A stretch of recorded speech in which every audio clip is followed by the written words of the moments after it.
আবারও চলে এসেছি ঠাকুমার ঝুলির গল্প নিয়ে। বুদ্ধিমতী রাজকন্যা এবং লোভী ভাইদের গল্প। ঠাকুমার ঝুলি বাঙালির ঐতিহ্যের অমূল্য সম্পদ। এই গল্পগুলো আমাদের ছোটবেলাকে রঙিন করত, আর ঠাকুমার কণ্ঠে শোনা সেই রূপকথাগুলি আজও মনে শিহরণ জাগায়। এর প্রতিটি গল্পে লুকিয়ে আছে রহস্য, রোমাঞ্চ এবং গভীর জীবনবোধ। বুদ্ধিমতী রাজকন্যা এবং লোভী ভাইদের গল্প। অনেক দিন আগে এক গভীর জঙ্গলে ঘেরা সবুজ শ্যামল রাজ্যে বাস করতেন এক দিব্য রাজা। তার 3 পুত্র, রূপ, সোম আর জয়। রাজা তার সন্তানদের নিয়ে গর্বিত হলেও তাদের স্বভাবের ভিন্নতা নিয়ে চিন্তিত থাকতেন। রূপ, বড় ছেলে, ছিল অহংকারী এবং স্বার্থপর। সোম, মেজ, ছিল লোভী এবং খিটখিটে স্বভাবের। আর ছোট ছেলে জয় ছিল দয়ালু, বিনয়ী এবং বিচক্ষণ। তার একমাত্র কন্যা, রাজকুমারী অনুরূপা, ছিল রাজ্যের সর্বজনপ্রিয়।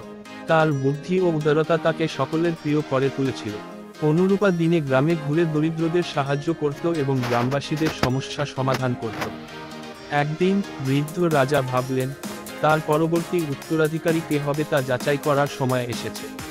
তিনি তার 3 ছেলেকে ডেকে পাঠালেন এবং বললেন, তোমাদের মধ্যে যে নিজ গুণে প্রজাদের মন জয় করতে পারবে, সেই হবে আমার উত্তরাধিকারী। তোমাদের সবাইকে একটি কাজ করতে হবে। 1 মাসের মধ্যে এই রাজ্যের সবচেয়ে মূল্যবান কিছু আমার কাছে নিয়ে আসতে হবে। সেটি দেখে আমি সিদ্ধান্ত নেব কে রাজ্য চালানোর যোগ্য। 3 ভাই রাজকন্যার কাছে গেল এই চ্যালেঞ্জ নিয়ে। অনুরূপা তাদের বলল, বুদ্ধি দিয়ে কাজ করলে সফল হবে, কিন্তু যদি নিজের স্বার্থে চালাকি করো তবে ব্যর্থ হবে। 3 ভাইয়ের যাত্রা। 3 ভাই 3 দিক দিয়ে যাত্রা করল।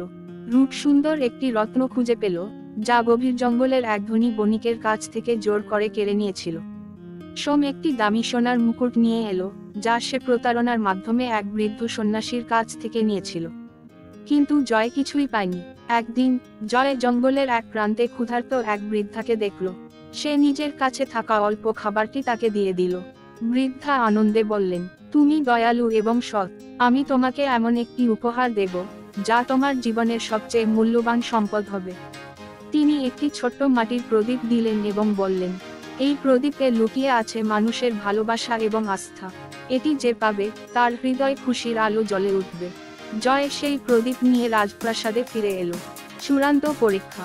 রাজা তাদের উপহারগুলো পরীক্ষা করলেন। রূপ এবং সোমের উপহার দেখতে দামি হলেও তাদের উৎস ছিল অন্যায়, কিন্তু জয়ের মাটির প্রদীপে ছিল সবার ভালোবাসার প্রতীক। রাজা বললেন, সত্যিকারের মূল্যবান জিনিস হলো মানুষের হৃদয়ের স্নেহ। জয় এই প্রদীপের মাধ্যমে তা এনেছে। সেই হবে আমার উত্তরাধিকারী। এই কথা শুনে রূপ ও সোম লজ্জায় মাথা নত করল। তারা বুঝল, লোভ ও প্রতারণা কখনোই সফলতার চাবিকাঠি হতে পারে না। এই গল্পটি আমাদের শেখায়, প্রকৃত মূল্যবান জিনিস হলো সততা, দয়া এবং মানুষের প্রতি ভালোবাসা। ঠাকুরমার ঝুলির এমন গল্প আমাদের সংস্কৃতি এবং জীবনের গভীর শিক্ষা তুলে ধরে। যদি এই গল্পটি ইউটিউবে সৃষ্টিশীল উপস্থাপনার মাধ্যমে ছড়িয়ে দেওয়া যায়, তবে এটি নতুন প্রজন্মের কাছে বিশেষ বার্তা নিয়ে পৌঁছাতে পারবে। পরিশেষে ঠাকুরমার ঝুলির গল্পগুলো আমাদের শিকড়ের সঙ্গে যুক্ত করে, আমাদের চিন্তা এবং জীবনবোধকে সমৃদ্ধ করে।